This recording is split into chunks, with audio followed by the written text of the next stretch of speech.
उपस्थित आपण सर्व श्रद्धावान उपासक उपासिका आज पूजनीय भिक्खू संघाच्या उपस्थितीमध्ये उमरी खुर्द या गावामध्ये पंचशील बुद्ध विहारात तथागताच्या रूपाचं या ठिकाणी अनावरण झालेलं आहे।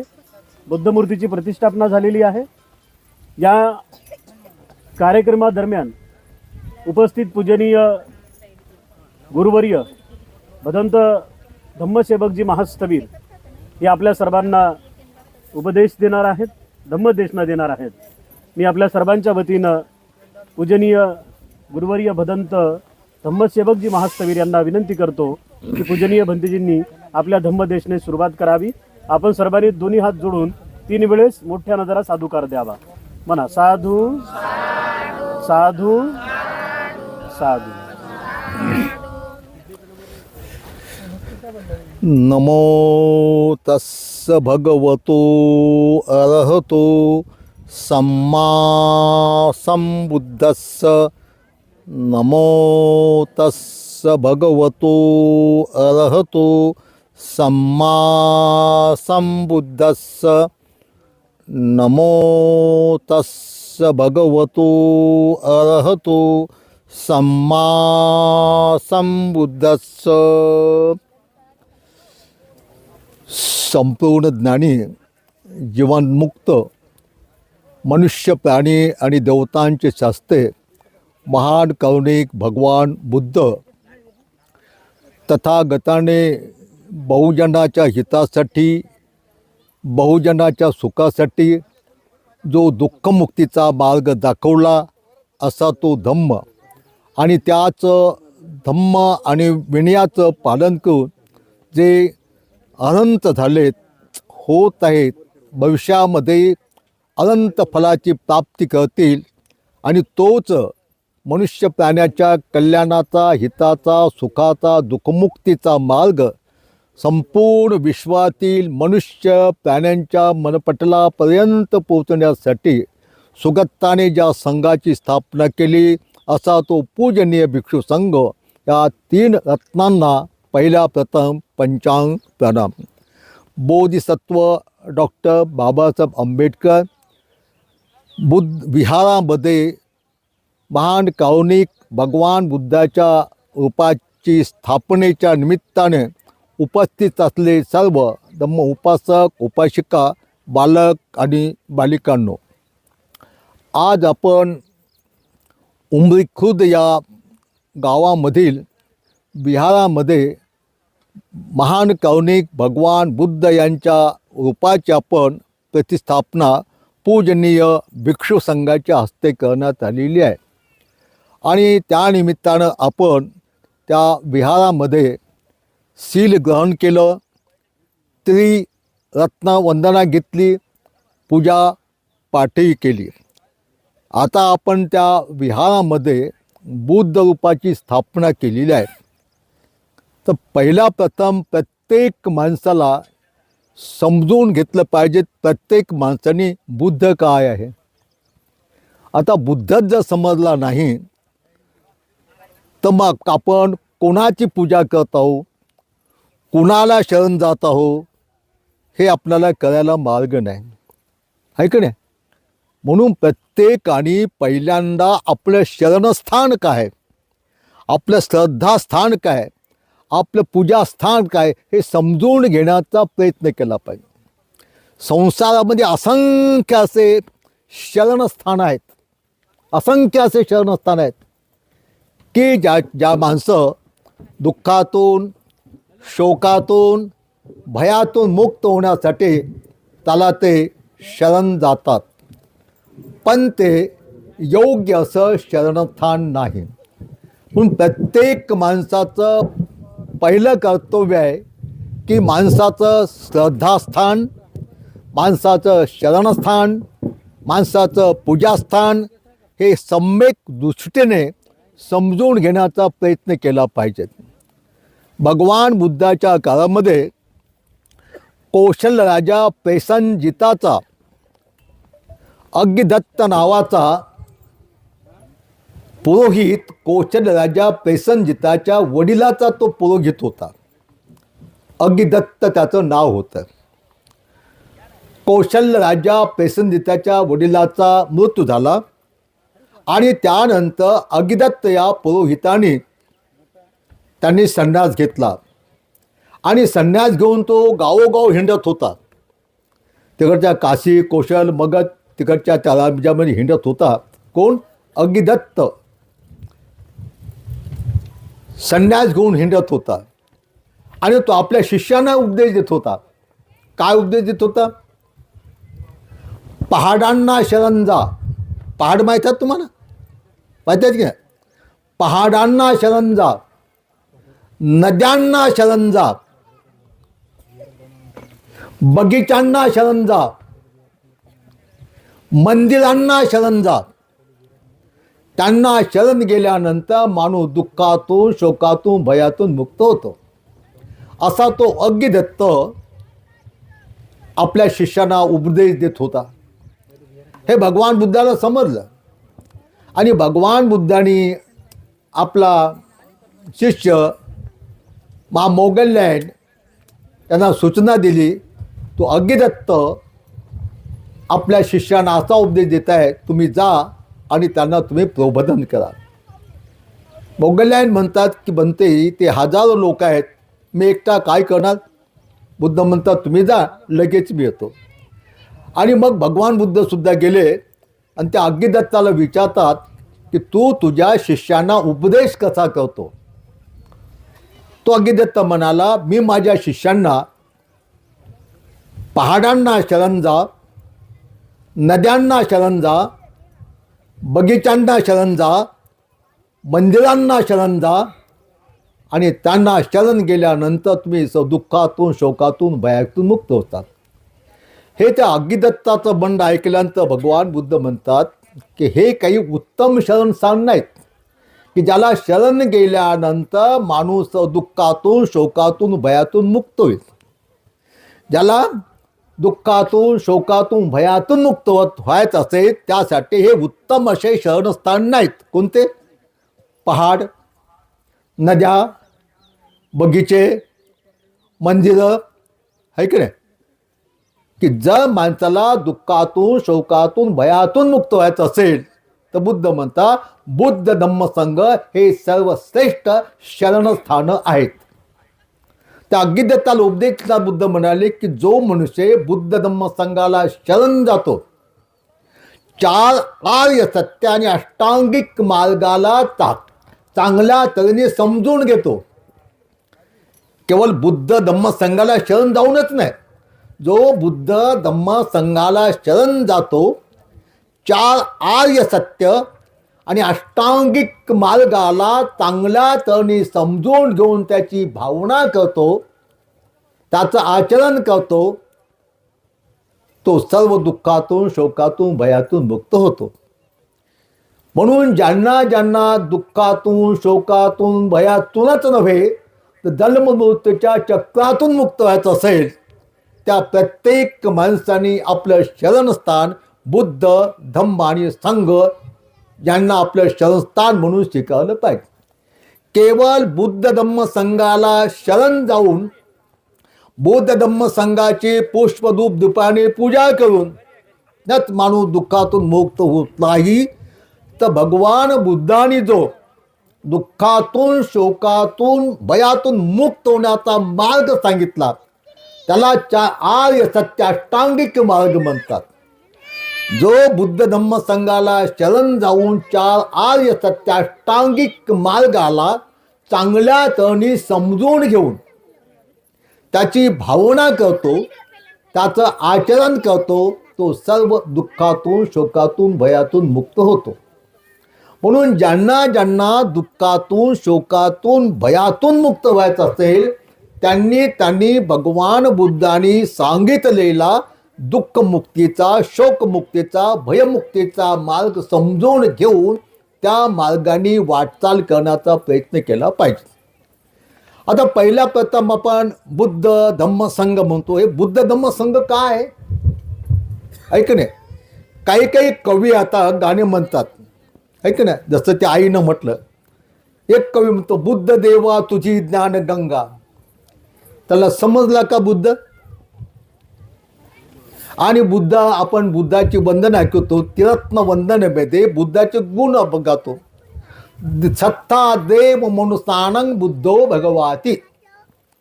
बुद्ध भगवान कोण आहे? सत्ता शास्ता आहे, तो गुरु आहे, तो मार्गदाता आहे. कोणाचा? सत्ता देव मनुष्यानं. बुद्ध हे देव आणि मनुष्याचे गुरु आहेत, देव आणि मनुष्याचे शास्त्र आहेत, देवता आणि मनुष्याचे मार्गदाता आहेत.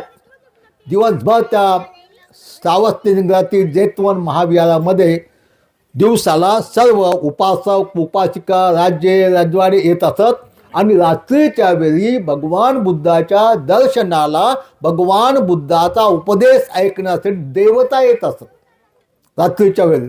ऐक ना, दिवसाचं माणसं याचे आणि रात्रीच्या देवता आहेत. आपण महामंगलसूत्र ऐकलं असेल, त्या महामंगलसूत्राचा उपदेश भगवान बुद्धाने एका देवतेला केलेला आहे. रात्रीच्या वेळेला एक देवता आपल्या स्वतःच्या तेजस्वी प्रकाशाने संपूर्ण जैतवन प्रकाशित करून भगवंताला अभिवादन केलं आणि भगवंताला विनंती केली, हे भगवान, अनेक वर्षापासून मनुष्य प्राणी आणि देवतांनी, मनुष्य प्राणी आणि देवतांचं कल्याण कशात आहे याच्या संबंधी विचार केला, पण भगवान तो काही मार्ग आम्हाला समजला नाही. कृपा करून आम्हाला देवता आणि मनुष्याच्या कल्याणाचा मार्ग सांगा. त्या भगवान बुद्धांनी त्या देवतेला महामंगलसूत्राचा उपदेश केला आहे. महामंगल, मंगल म्हणजे कल्याण, माणसाचं कल्याण, माणसं आणि देवतांचं कल्याण हित कशात आहे हा भगवान बुद्धांनी त्या महामंगलसूत्राच्या द्वारे त्या देवतेला उपदेश केलेला आहे. ऐकले का? आणि तो उपदेश जर आपण ऐकून त्याप्रमाणे वागलो तर आपलं सुद्धा कल्याण होते. है की नाही?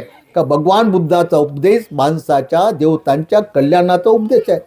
आता त्या महामंगलसूत्रातलं तुम्हाला एकच गाथा सांगतो, एकच गाथा, त्याच्यानं माणसाचं कल्याण होते की नाही ते तुम्ही पहा. कोणती गाथा आहे? आरती विरती पापा मज्जपानाच संयमो अपमादोच धमेसु एतं मंगलमुत्तम. हा माणसाच्या आणि देवतांच्या कल्याणाचा मार्ग आहे. कोणता? आरती विरती पापा, म्हणजे कायेनं, वाचेनं आणि मनानं मनुष्याने कोणत्याही प्रकारचं पाप करू नये. आता पाप आपल्याला समजलं पाहिजे, पाप काहाला म्हणतात ते, है की नाही? पापाचा साधा सोपा अर्थ वाईट काम, थोड्या उच्च भाषेत अकुशल कर्म. आपण कायेनं, वाचेनं, मनानं कोणत्याही प्रकारचं अकुशल कर्म करू नये. कायेनं, वाचेनं, मनानं कोणत्याही प्रकारचं वाईट कृत्य करू नये. काया, वाचा, मनानं कोणत्याही प्रकारचं पाप करू नये. याला म्हणता आरती विरती पापा. आता आपली जी काया आहे, आपलं शरीर आहे, याने कोणतं पाप होते? कोणता कुशल कर्म होते? आपल्या शरीरानं 3 प्रकारचे अकुशल कर्म होतात, 3 प्रकारचे पाप होतात. प्राण्याची हिंसा, आहे की नाही? प्राण्याची हिंसा, प्राण्याचा खून करणं, प्राण्याला कापणं, प्राण्याला दंड देणं, प्राण्याला दुःख देणं, हे आपल्या कायेनं होते. म्हणजे प्राण्याची हिंसा, प्राण्याला दंड देणं, प्राण्याला दुःख देणं, प्राण्याचा जीव घेणं, हे कायिक पाप आहे. हे कायेचं पाप आहे, कायेचं पाप. आलं लक्षात तुमच्या? पण तुम्ही जर ईश्वर निर्मित वेदाचा अभ्यास केला, ईश्वराने निर्माण केलेल्या, तर त्याच्यामध्ये याला पुण्य म्हटलेलं आहे. यज्ञात बली देणं, आहे की नाही? यज्ञामध्ये आजही आपण पाहतो की अडाणी अनपढ लोक देवाच्या पुढे बोकडे कापतात. आधी वर्तमान काळात विज्ञान युगामध्ये, आहे की नाही? आणि त्याला भगवंतांनी पाप म्हटलेलं आहे. पाप, प्राण्याची हिंसा करणं कायिक पाप आहे. चोरी करणं कायिक पाप आहे, चोरी करणं. पण आपण जर त्या वेदाचा अभ्यास केला तुम्हाला समजेल हे सारं पुण्यच आहे. चोरी करणं, खोटं बोलणं, एखादी पोरगी पळून नेणं, दारू पिणं, प्राणाचा बळी देणं याला पुण्य म्हटलेलं आहे. तुम्ही जर त्याचा सखोल अभ्यास केला तर समजेल तुम्हाला वेदाचा उपनिषेधाचा. ऐक ना. तर प्राण्याची हिंसा करणं, प्राण्याला दंड देणं, प्राण्याला दुःख देणं हे कायेचं पाप आहे. हे कायेचं पाप आहे. हे कायेची घाण आहे. ही कायेची घाण आहे. आता ही कायेची घाण धुवून काढण्यासाठी गंगा यमुना जमुना नदीतलं पाणी उपयोगी पडत नाही. है की नाही. ही कायेची घाण म्हणजे प्राण्याची हिंसा करणं हे कायेची घाण आहे. चोरी करणं हे कायेची घाण आहे. व्यभिचार, परस्त्रीगमन, परपुरुष गमन करणं हे कायेची घाण आहे. तर अशा प्रकारच्या या कायेच्या घाणीला साफ करण्यासाठी कोणती साबण, कोणता सोडा, कोणता गंगा, कोणती यमुना, कोणती जमुनातलं पाणी उपयोगी पडत नाही. जर या कायेची घाण साफ करून तुमच्या कायेला शुद्ध करायचं असेल तर त्यासाठी बुद्ध म्हणतात शील हे शीतल जल आहे. शील. आता आपण पंचशील जल नाही. पाणातिपाता वेरमणी शिखापदं समादयामि, अदिन्ना दाना वेरमणी शिखापदं समादयामि, कामेश मिच्छाचारा वेरमणी शिखापदं समादयामि. मी कोणत्याही प्राण्याची हिंसा करणार नाही, मी चोरी करणार नाही, मी कोणत्याही प्रकारचा व्यभिचार, परस्त्री गमन किंवा परपुरुष गमन करणार नाही अशी प्रतिज्ञा ग्रहण करतो. है की नाही. तर अशा या पंचशिलेच्या 3 शिलाचं जर पालन केलं तर माणसाची काया शुद्ध होते. आलं लक्षात तुमच्या. माणसाची काया, माणसाचे शरीर शुद्ध होते. काही प्राण्याची हिंसा, चोरी, व्यभिचार हे कायेची घाण आहे. हे कायेची दुर्गंध आहे. हे कायेचा अकुश कर्म आहे. हे कायिक पाप आहे. आणि या कायिक अकुशल कर्माला नष्ट करून आपल्या कायेला शुद्ध पवित्र बनवायचं असेल तर आपण आपल्या कायेनं कोणत्याही प्राण्याची हिंसा करू नये, चोरी करू नये, व्यभिचार करू नये. हे की नाही. म्हणून बुद्ध म्हणतात जर तुम्हाला तुमचं कल्याण करून घ्यायचं असेल त्या देवतेला उपदेश केला तर आरती विरती पापा म्हणजे कायेनं कोणत्याही प्रकारचं पाप करू नका, कायनं कोणत्या प्रकारचं अकुशल कर्म करू नका, कायनं कोणत्या प्रकारचं वाईट कृत्य करू नका. पण खेदाची गोष्ट अशी आहे अडाणी अनपट मिथ्या दृष्टीने ग्रासलेले माणसं, धर्मग्रंथाला स्वतः प्रमाण मांडणारे माणसं, रूढीवाद मांडणारे माणसं काय म्हणतात माहीत आहे. त्या ईश्वर धर्मग्रंथात लिहिलं आहे या जगाची निर्मिती ईश्वरानं केली आणि सर्व जे निर्माण केलं ते माणसासाठीच केलं. कोंबडे, बोकडे, मासोळ्या काय असतील नसतील ते. है की नाही. आणि असं जर धर्मग्रंथात लिहिलं असेल तर त्या धर्मग्रंथाचे उपासक त्याला म्हणतील का पाप होय म्हणून. का म्हणतील का. धडक देवापुढे बोकड्या कापताना तुम्हालाही माहीत असेल. कोणाकोणाला झटका याच्यात येते असेल. देवाच्या पुढे बोकड्या कापताना त्या बोकड्याची संमती घेतात मला कापा म्हणून. आज विज्ञान युगामध्ये सुद्धा चालू आहे. आणि अनपढ लोक, अंधश्रद्धेने घातले लोक त्या बोकड्याची पूजा करतात. कुक्कुळ लावून, हळद लावून, त्याच्या पायावर पाणी टाकून, त्याच्या तोंडात निवादही घालतात, त्याला पाया पडतात, त्याची संमती घेतात मला काप म्हणून. काही काही बोकड्या लोक संमती देतच नाहीत. माणूस बुद्धिमान आहे. मग माणसं काय करतात जास्त त्याच्या डोसक्यावर पाणी टाकतात आणि पाणी त्याच्या कानात गेले फडफड फडफड करते. ते दिली म्हणतात अनुमती मला कापायची. अरे काय अज्ञान अज्ञान अज्ञानचं. ऐक नाही, ऐक नाही. आणि म्हणून जर तुम्हाला तुमचं कल्याण करून घ्यायचं असेल, तुमचं हित करून घ्यायचं असेल तर कोणत्याही प्राण्याची हिंसा करू नये, कोणत्याही प्राण्याला दंड देऊ नये, कोणत्याही प्राण्याचा जीव घेऊ नये, कोणत्याही धर्मग्रंथात काय असो नसो त्याच्याशी काही घेणं देणं नाही. एक साधी गोष्ट आहे. भगवंताचा धम्म कसा आहे? यही पस्सिको ओपनायको पचतंग वेद तब्बो विहियुती. भगवंताचा धम्म कसा आहे? इथेच पहा, तुम्ही केलेल्या कर्माची फळं इथेच तुम्हाला मिळतात. समजा तुम्ही पंचशिलेचं पहिले शिले प्राण्याची हिंसा करू नये आणि तुम्ही एक खून केला, साक्षीदार पटले, ताबडतोब त्याला हातकड्या घालून देतात की नाही, त्याला फाशीवर देतात की नाही, मग तिथं कोणी उपयोगी पडत नाहीत. बुद्ध म्हणतात, तुम्ही तुमच्या कर्माच्या फलातून मी तुम्हाला मुक्त करू शकत नाही. फक्त मी तुम्हाला मार्ग दाखवणारा मार्गदाता. हा मार्ग असा आहे, हा मार्ग असा आहे, या मार्गाने गेल्यानंतर असं होतंय, या मार्गाने गेल्यानंतर तसं होतंय. हा मार्ग सत्य आहे, तो मी स्वतः अनुभवला आहे. त्या मार्गाने मी गेवढ्या दुःखमुक्त झालो आणि तोच मार्ग दाखवण्याचं काम मी तुम्हाला केलेलं आहे. बुद्ध हे मार्गदाते आहेत. बुद्ध हे करता करविता बुद्धिदाता नाही. म्हणून बुद्ध म्हणतात, आत्मदीप भव, तुम्ही स्वयंप्रकाशित व्हा, स्वतःचा उद्धार स्वतः करा. हा भगवंतांनी दिलेला उपदेश आहे.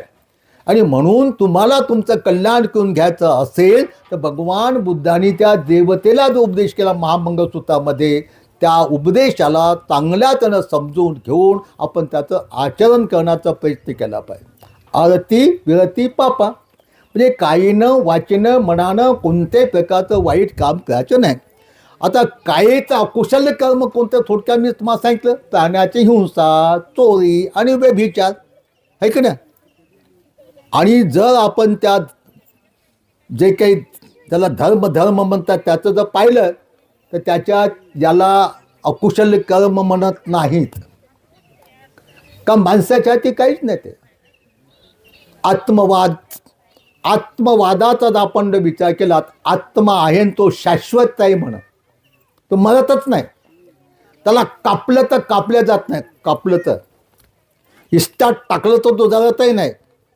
आणि त्या आत्म्यावर कोणत्याही पाप पुण्याचा परिणाम होत नाही, असा तो आत्मा आहे. लक्षात, असा आत्मा असेल तर मग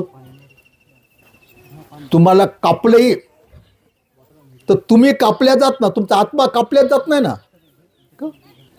मग आत्मवादी लोकांनी एखाद्या माणसाला कापायचं आणि त्या माणसाच्या नातलगाने पोलीस स्टेशनला रिपोर्ट द्यायचा. मग पोलीस आल्यानंतर आत्मवादी माणसांनी म्हणायचं की साहेब मला पकडू नका, काही करू नका, आत्मा कापल्या जात नाही, मी त्या माणसाचा आत्मा कापला नाही, मला सोडून द्या. देईल का पोलीस सोडून? देईल का?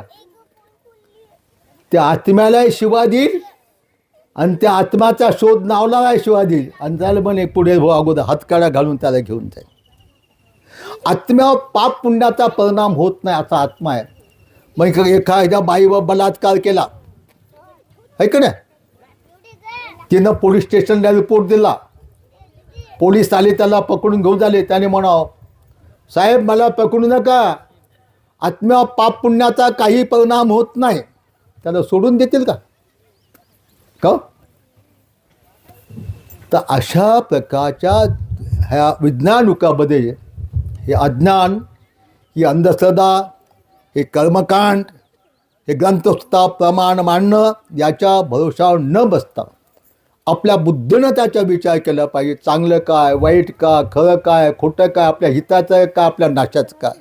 म्हणून भगवान बुद्धांनी त्या देवतेला त्या बामंगलसूत्रात उपदेश केला की काया वाचा मनाने कोणत्याही प्रकारचं पाप माणसाने करू नये.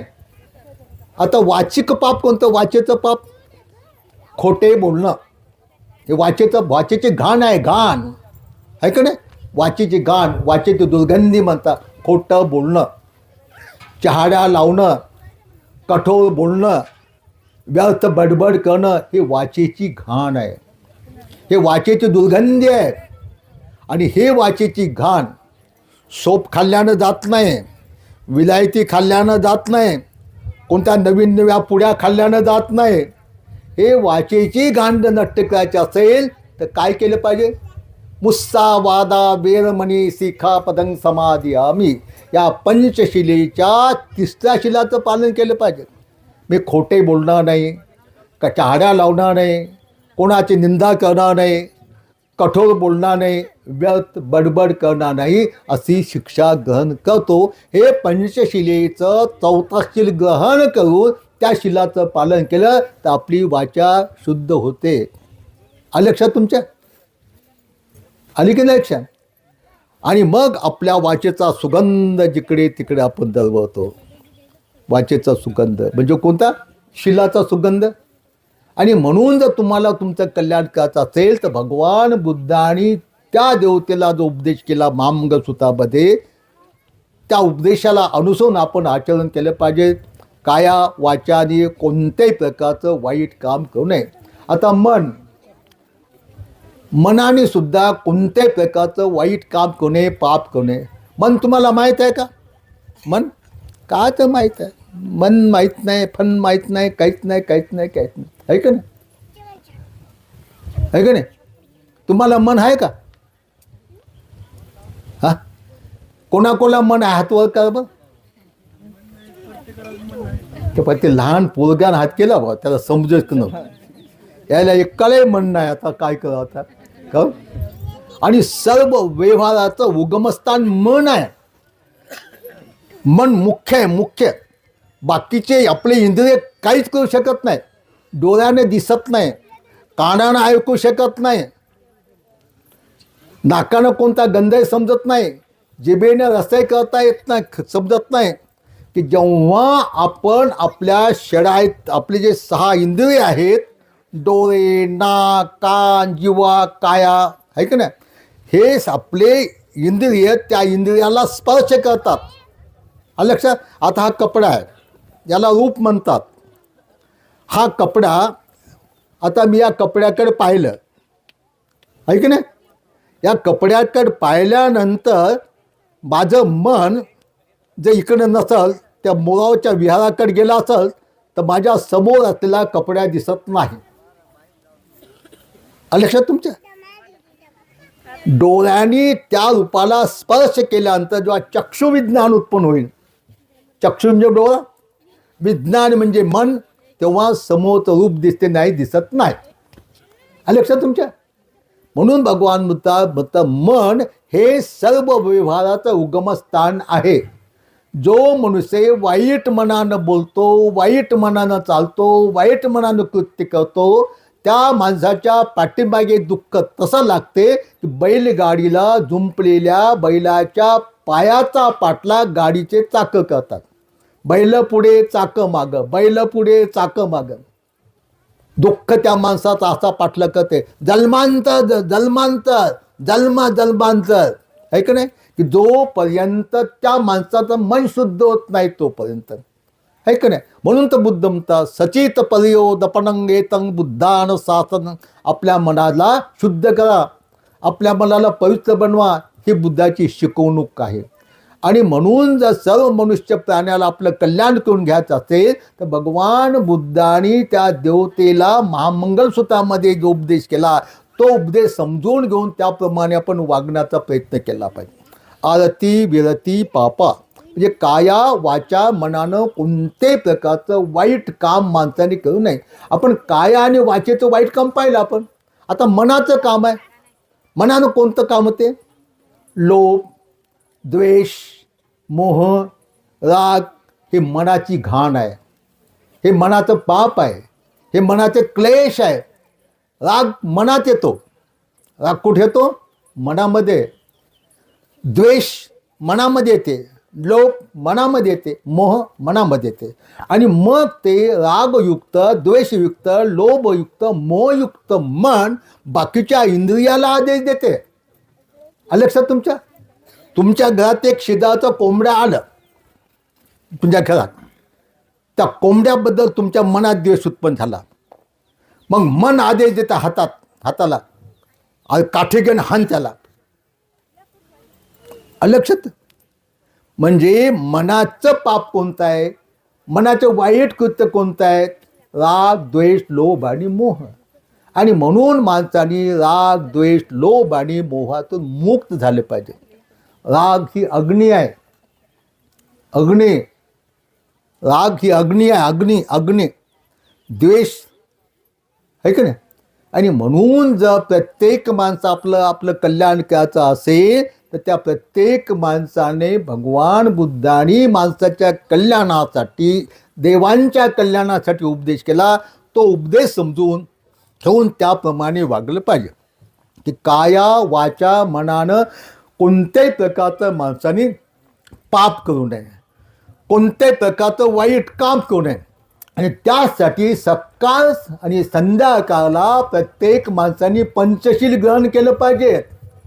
पंचशील बुद्धाची प्रार्थना नाही, पंचशील काही बुद्धपूजा पाठ नाही, पंचशील काही बौद्ध लोकांचे लग्न लावण्याचे श्लोक नाहीत. पंचशील माणसाच्या जीवनाला पवित्र, शुद्ध, निर्मळ करण्याचं शीतल असं जेल आहे. पंचशीला सुगंध आहे, सुगंध सुगंध.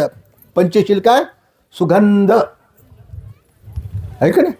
आणि तो सुगंध असा नाही केवडा, चमेली, हे जे सुगंध आहेत ना, हे सुगंध अल्पसे आहेत. हे हवेच्या उलट दिशेला वाहत नाहीत. समजा आपण इथे गुलाबाचे फुलं इथे ठेवले, हवा इकडे सुटायली तर गुलाबाच्या फुलाचा सुगंध इकडे जाईल का? जिकडे हवा सुटते तिकडे जाईल की. आणि तो सुगंध कायमचा आहे का? उद्या ते सुकून जातात, फेकून द्यावे लागतात. पण शिलाचा सुगंध असा आहे, दाही दिशांना जातो, दाही दिशांना. मेल्यानंतर सोबतही येतो आणि मेल्यानंतर मागेही राहतो. कोणता सुगंध? शिलाचा सुगंध. एक नाही, शिलाचा सुगंध. आता एखादा माणूस आहे, तो खूप शिलवान आहे आणि तो मेला, हे की नाही. मेल्यानंतर त्याच्या प्रसंगाला ताठवून काय माणूस तो शिलवान होता हो, लई सदाचारी होता तो. कधी संकटाने तो खोटं बोलतच नव्हता. म्हणजे त्याचा शिलाचा सुगंध तो मेल्यानंतर मागे राहतो. आपण काय करतो? सुगंध वाढण्यासाठी कोणी डोसक्याला हात लावते, कोणी कपड्यावर हात लावते, कोणी फुलं इकडून लावतात, कोणी कोण लावतात. अरे ह्या का सुगंध आहे का? हे अल्पस आहे. ते खरा शिलाचा सुगंध आहे. सारखा दाही दिशांना दळवतो. त्याला पहाड अडवत नाहीत, हिमालय अडवत नाही. आणि तो शिलाचा सुगंध प्राप्त करण्यासाठी पैसे खर्च करावे लागत नाही, पैसे वाचतात, हे का नाही. पंचशिलेचं पालन करायला पैसे खर्च होतात का?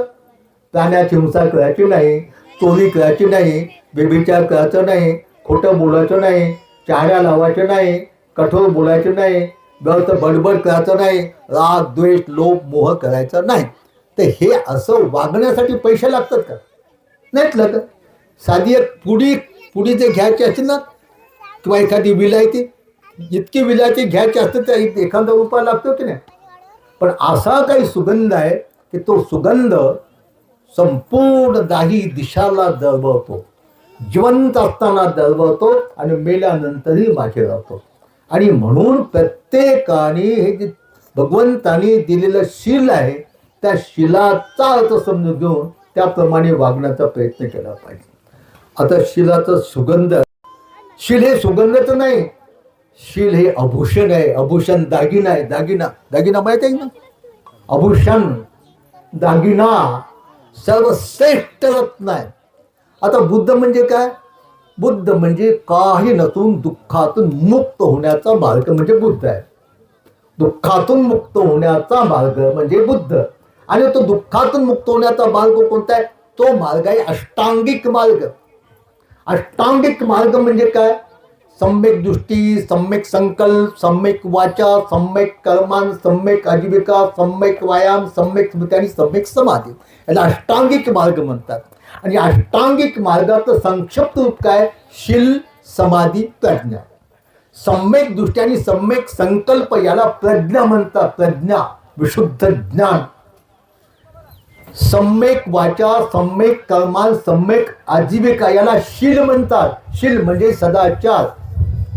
आणि सम्यक व्यायाम, सम्यक स्मृती आणि सम्यक समाधी याला समाधी म्हणतात.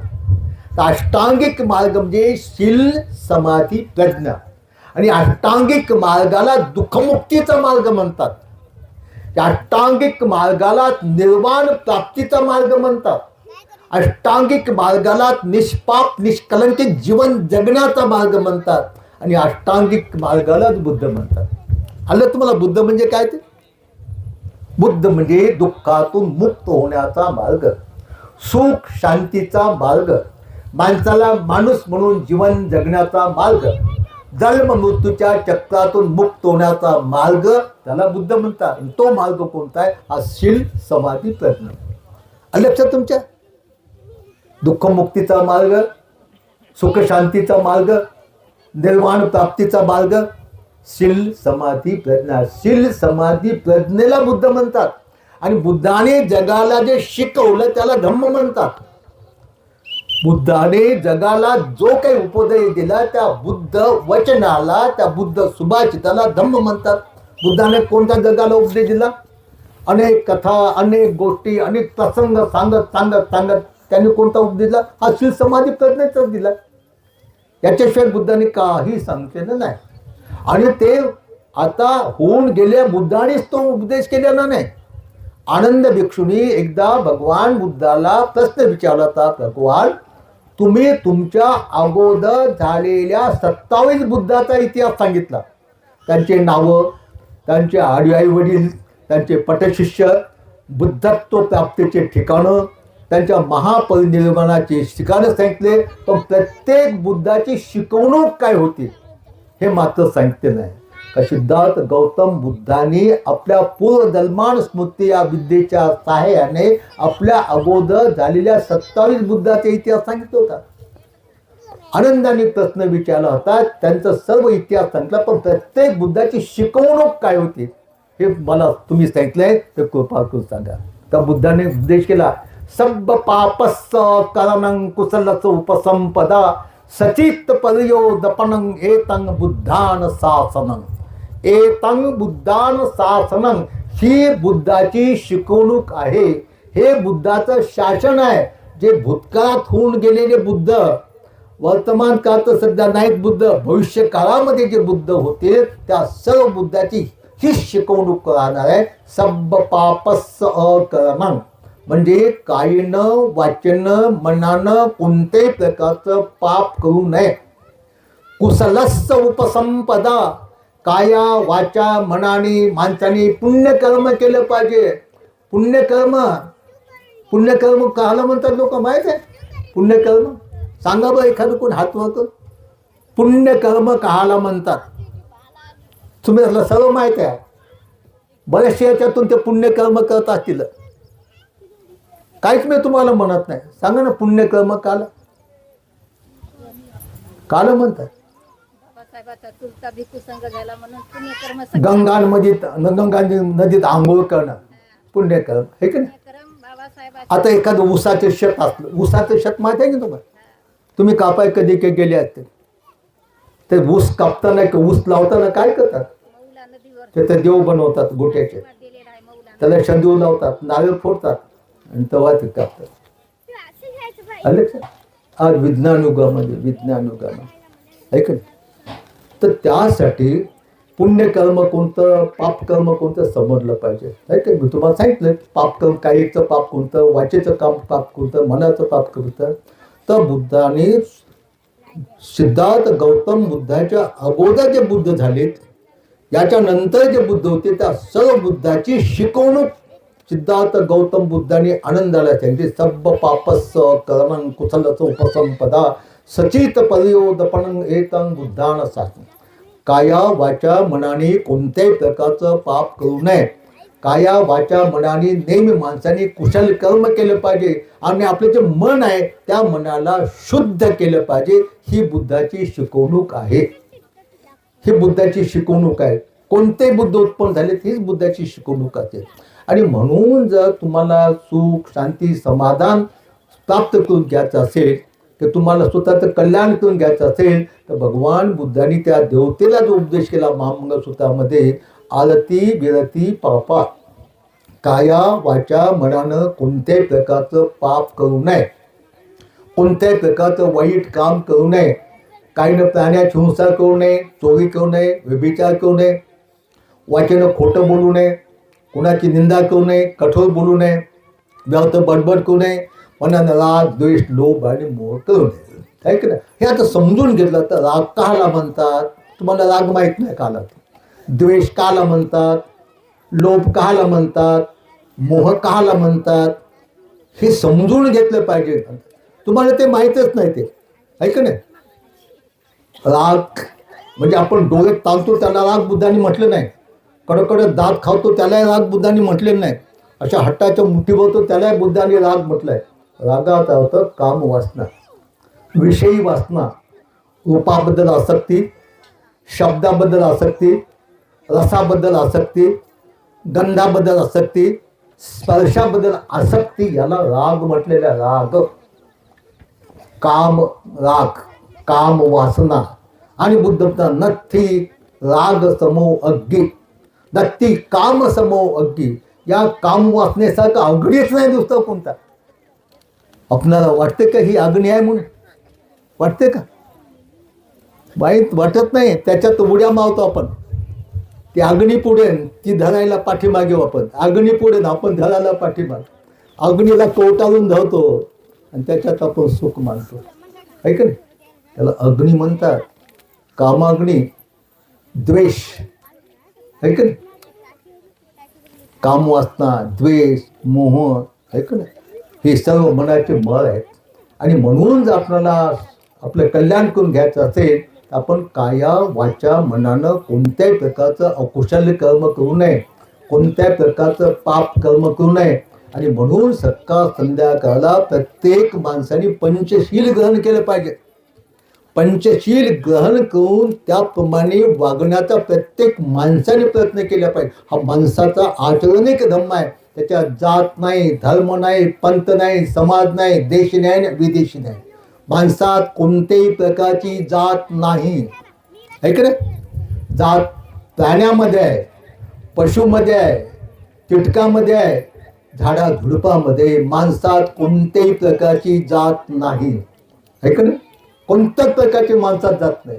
म्हणून बुद्ध म्हणतात नदच्चा होती ब्राह्मणो नदच्चा होती वृषलो, कमनात होती ब्राह्मणो कमनात होती वृषलो. बुद्ध म्हणतात मनुष्य जातीने कोणी श्रेष्ठ होत नाही आणि जातीने कोणी नीचही होत नाही. मनुष्य जन्माने कोणी श्रेष्ठ होत नाही आणि जन्माने कोणी नीचही होत नाही. मनुष्य आपण केलेल्या कर्माने श्रेष्ठ होतो आणि केलेल्या कर्मानेच नीच होतो. लक्षात तुमच्या? जाती नाहीत माणसामध्ये. ढोरामध्ये आहेत, गाढवामध्ये, डुकरामध्ये, मांजरामध्ये, कुत्र्यामध्ये, कीटकामध्ये, पशु पक्षामध्ये, झाडाझुडपामध्ये. माणसात कोणत्याही प्रकारची जात नाही. आणि म्हणून प्रत्येक माणसाने माणूस बनण्याचा प्रयत्न केला. माणूस बनणं खूप अवघड आहे. माणूस बनणं खूप खूप अवघड आहे.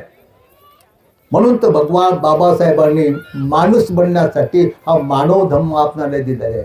माणसानं माणसासारखं कसं वागावं ही शिकवणूक याच्यामध्ये दिलेली आहे. आणि म्हणून जर आपलं स्वतःचं कल्याण करून घ्यायचं असेल त्या देवतेला जो भगवान बुद्धाने उपदेश केला, आरती विरती पापा, काया वाचा मनानं कोणत्याही प्रकारचं माणसाने वाईट काम करू नये. ते केलं तर आपल्या इथं त्याचं प्रायचित्त भोगावं लागते. हे का नाही? पुढे बुद्ध काय म्हणतात? मद्यपानात संयमो. काय म्हणतात बुद्ध? मादक पेयाचं सेवन करू नका. मद्यपानात संयमो. हे का नाही? दारू, गांजा, जुवा, बिडी, सिगारेट, तंबाखू, टोटे, हे का नाही? हे सर्व मादक पेयामध्ये मोडतात. आणि म्हणून बुद्ध म्हणतात मद्यपानात संयमो. जर तुम्हाला तुमचं कल्याण करून घ्यायचं असेल, तुम्हाला तुमचं मांगलिक करून घ्यायचं असेल, तुम्हाला माणूस म्हणून जीवन जगायचं असेल, तुम्हाला धनवान बनायचं असेल, तुम्हाला निरोगी बनायचं असेल, तुम्हाला दीर्घायुष्य बनायचं असेल आणि जिथे जाल तिथे तुम्हाला सन्मानित व्हावं असं वाटत असेल तर तुम्ही कोणत्याही मादक पेयाचं सेवन करू नका. आणि म्हणून तर प्रत्येक दिवशी पंचशील ग्रहण करताना पाचवं शील आपण ग्रहण करतो. सुरा मेरय मज्ज पमाद ठाणा वेरमणी शिखा पदंग समाधियामी. याचा अर्थ काय? मी कोणत्याही प्रकारची दारू, गांजा, जुवा, बिडी, सिगारेट तंबाखू अल्पची नशा उत्पन्न होईल अशा कोणत्याही मादक पेयाचं सेवन करणार नाही. हा पंचशिलेच्या 5व्या शिलाचा अर्थ आहे. आणि म्हणून बुद्धांनी त्या देवतेला उपदेश केला, जर तुम्हाला तुमचं कल्याण करून घ्यायचं असेल तर मद्यपानात संयम, कोणत्याही मादक पेयाचं सेवन करू नका. आलं लक्षात तुमच्या? आपण बघतो का त्याप्रमाणे? स्वतःला आपण बौद्ध उपासक समजतो, समजतो की नाही? आहे की नाही? अरे बौद्ध ही जात नाही, बौद्ध जात नाहीत. जो बुद्ध धम्म संघाला शरण जातो, बुद्ध धम्मा संघाशिवाय कोणालाही शरण जात नाही, प्रत्येकची त्रिशणास पंचशील ग्रहण करतो, पंचशिलेचं आचरण करतो, अष्टशील उपोषत व्रताचं आचरण करतो, 10 पारमितांचं आचरण करतो, त्या त्याला उपासक म्हणतात आणि त्या बाईला उपासिका म्हणतात.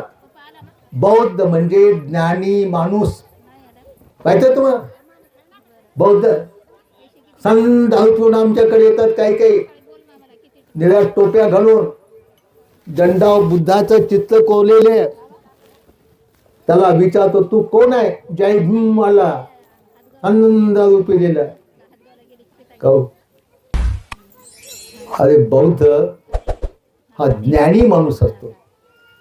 बौद्ध ही जात नाही. बौद्ध म्हणजे बुद्धिवान माणूस, शीलवान माणूस, निर्व्यसनी माणूस, उद्योगी माणूस, प्रामाणिक माणूस, दानशूर माणूस, दयाळू माणूस, प्रयत्नशील माणूस, असे ज्याच्यात गुण असतात त्याला बौद्ध म्हणतात. त्या माणसाला बौद्ध उपासक म्हणतात आणि त्या बाईला उपासिका म्हणतात. हे काय? बौद्ध ही जात नाही. हे गुण ज्याच्यात आहेत त्याला बौद्ध म्हणतात.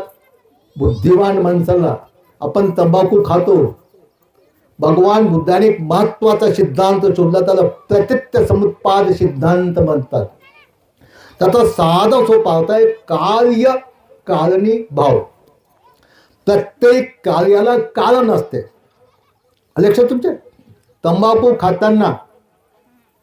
खाताना, दारू पिताना, बिड्या ओढताना आपल्या मनाला विचारा की ह्या दारू पिल्यानंतर माझं ज्ञान वाढतंय का?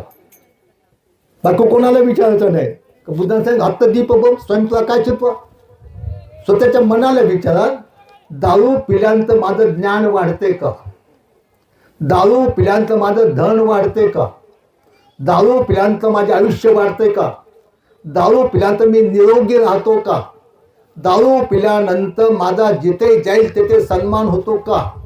दारू पिल्यानंतर माझ्या घरात शांती प्रस्थापित होते का? असे प्रश्न आपल्या मनाला विचारायचे आणि मनानं होकारात्मक उत्तर दिलं तर ते भगवान बुद्धाचे पुन्हा ऐकायचं नाही. बस आहे की नाही? किती सोपं बुद्धाचं तत्वज्ञान आहे. मन देईल का उत्तर? हो, दारू पिणं चांगलं आहे.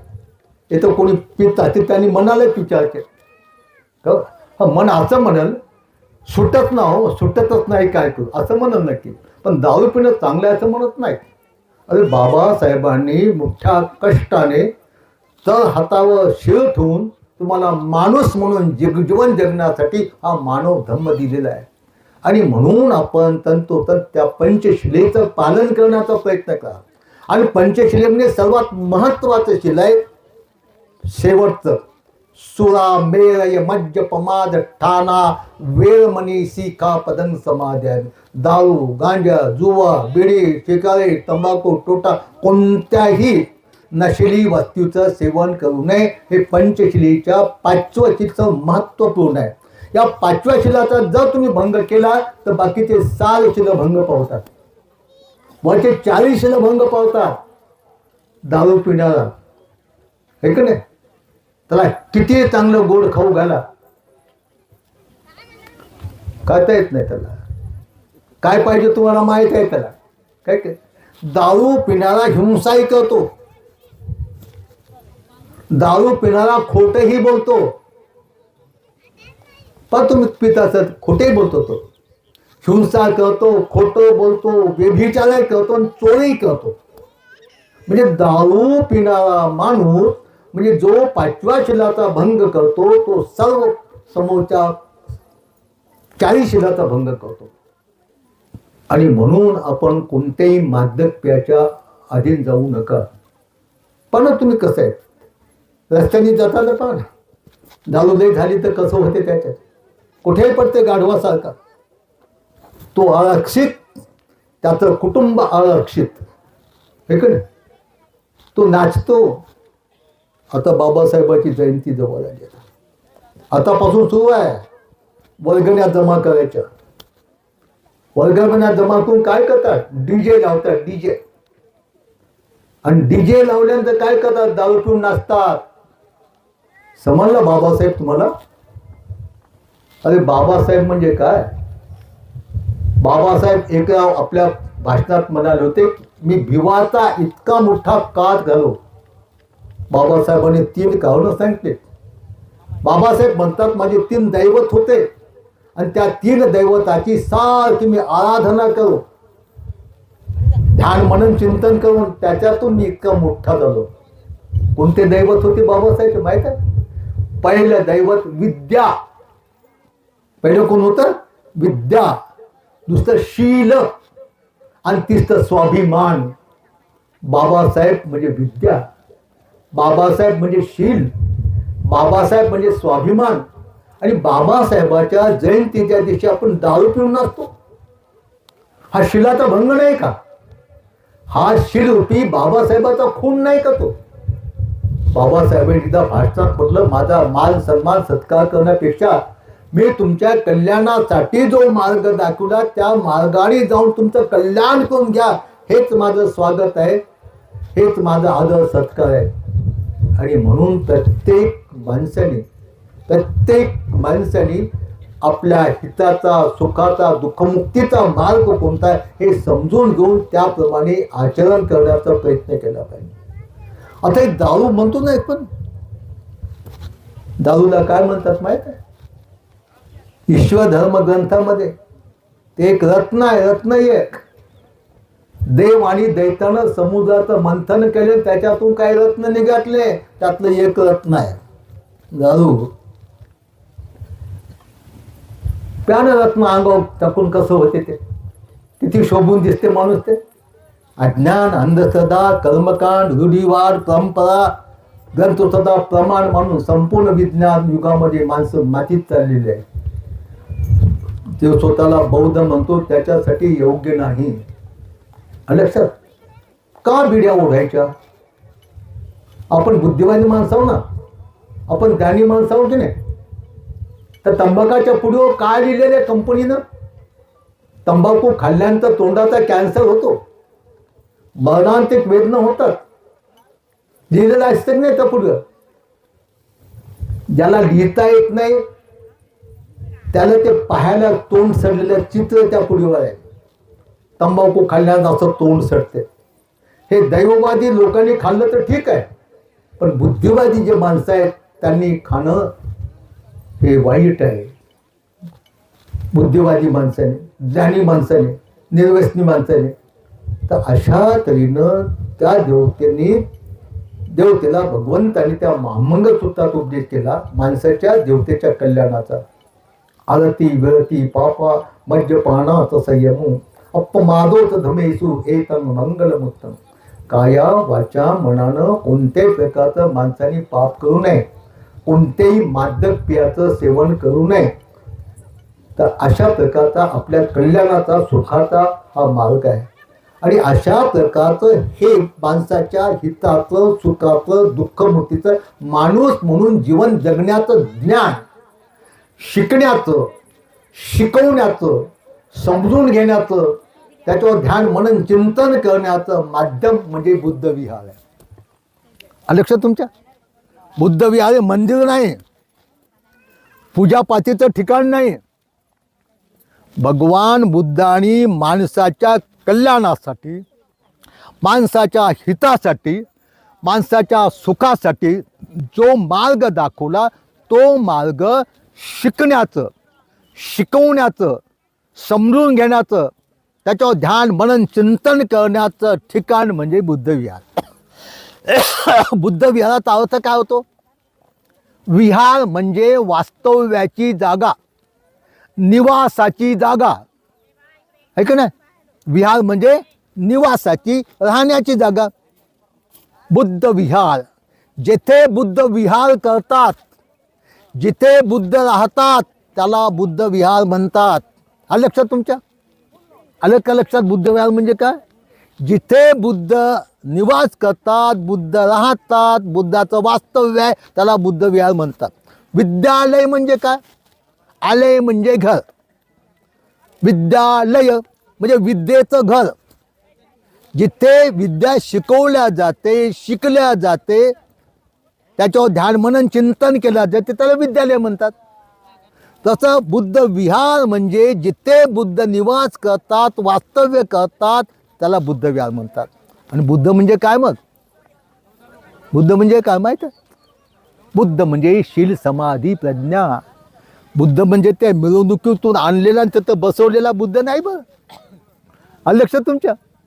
बुद्ध म्हणजे शील, बुद्ध म्हणजे समाधी, बुद्ध म्हणजे प्रज्ञा. आणि अशा आपण ते बुद्धाची मूर्ती ठेवली की नाही, असे जिवंत असताना असं बुद्धाचं रूप होतं. अशा रूपाच्या बुद्धानेच आम्हाला शील समाधी प्रज्ञेचा उपदेश दिला, दुःखमुक्तीचा उपदेश दिला, सुखशांतीचा उपदेश दिला. ही स्मृती राहण्यासाठी ते बुद्ध रूप पुढे असते. बुद्ध म्हणजे शील, समाधी आणि प्रज्ञा.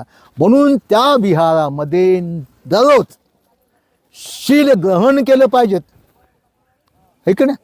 शीलाचं आचरण केलं पाहिजे. अनेक आम्ही बुद्ध विहार खेड्यापाड्यातले पाहतो. आम्ही शासनाने दिलेले समाज मंदिर बांधलेले, त्याच्यात बुद्धाच्या मूर्त्या ठेवल्या आणि त्याला बुद्ध विहार संज्ञा दिली. त्याला नेहमी कुलूप, है की नाही? कुलूप आहे त्याला, बंद त्या बुद्धाला पता कुलूप, रात्रंदिवस कुलूप कुलूप. लयच झालं ते विहारात कोण जातात? सून सासऱ्याला म्हणते पोरग लयच लढायला घेऊन जाणं म्हणते बुद्ध मंदिरात, त्याला असते कुलूप. मग सासरा बसते समोर बेड्या ओढत, पडाचट पडाचट चढाचट, है की नाही? आणखी बुद्ध विहार काय झाले? सोटचिठ्ठ्याचे ठिकाणं, सार्वजनिक ठिकाण. मिटिंग घ्यायला सुनाची सोटचिठ्ठी, पोरीची सोटचिठ्ठी, भांडणं मिटवून द्यायची, त्याला बुद्ध विहार म्हणतात का? बुद्ध विहारात नेहमी शील समाधी प्रज्ञेचं शिक्षण दिलं पाहिजेत. शील समाधी प्रज्ञेचं शिक्षण घ्यायला पाहिजेत. नेहमी तिथे ध्यान केलं पाहिजेत. नेहमी एकमेकावर मैत्रीची भावना केली पाहिजेत, एकमेकावर बंधुत्वाची भावना केली पाहिजेत, त्याला बुद्ध विहार म्हणतात, है की नाही? बुद्ध विहार म्हणजे जिथे भगवान बुद्धांनी दिलेले शील समाधी प्रज्ञेची शिकवणूक दिल्या जाते, शील समाधी प्रज्ञेचं शिक्षण घेतल्या जाते, शील समाधी प्रज्ञेवर ध्यान मनन चिंतन केल्या जाते, त्याला बुद्ध विहार म्हणतात, है का ना? आमच्या विहारात बरेचसे लोक दारू पिले जातात. एका विहारात गेलो तर मला ते हेच सापडले, काम म्हणतात ते जुवा खेळायचे का, गंजीपात सापडले तिथं, है का नाही? तर बुद्ध विहाराचा नीट अर्थ समजून घ्या. बुद्ध विहार म्हणजे काय? आणि हे एकदा बुद्ध समजला, शील म्हणजे काय, समाधी म्हणजे काय. तर आता ही बाई आहे, या बाईनं गाणं म्हणलं की नाही? आता तिला जर लिहिणं असेल तर वाचून पाठ केला असेल. एक तर वाचून पाठ होते, एक तर ऐकून पाठ होते. आता एकदा पाठ झालं मग पुस्तक उघडण्याचं काम पडत नाही, कोणाचं ऐकायचं काम पडत नाही, ते गाणं सोबतच असते, आहे की नाही? तसं एकदा बुद्ध त्या बुद्ध विहारातून समजून घेतला की शील म्हणजे काय, समाधी म्हणजे काय, प्रज्ञा म्हणजे काय, हे समजून घेतला. आणि समजून घेऊन त्याचं आपण आचरण केलं की तो बुद्ध आपल्या सोबतच असतो, तो सोबत असतो. मग आता बुद्ध सोबत ठेवायलेत लोक, कोणी गळ्यामध्ये घालायला, कोणी पोथतही बाया घालायचे ते बुद्ध, आहे का नाही? कोणी कपड्यावर, कोणी दंडावर, आहे का नाही? अरे तो बुद्ध सोबत ठेवू नका, शीलरूपी बुद्ध सोबत ठेवा, आहे का नाही? शीलाचं पालन करा, मग तो बुद्ध सोबत असतो, सारखा सोबत असतो, आहे का नाही? तुम्हाला शोभून दिसायचं असेल तर बुद्ध सोबत ठेवा. तुम्हाला शोभून दिसायचं असेल तर बुद्ध सोबत ठेवा, आहे का नाही? शोभून दिसायचं असेल तर तुमचा सुगंध जिकडे तिकडे दरबावा असं वाटत असेल तर बुद्ध सोबत ठेवा. तो कोणता बुद्ध? शीलरूपी बुद्ध. आहे का नाही? शीलरूपी बुद्ध. आणि म्हणून शील म्हणजे काय नीट समजून तुम्ही घ्या. पंचशिलेचं पालन केलं पाहिजे. उपोषताच्या दिवशी अष्टशिलेचं पालन केलं पाहिजे.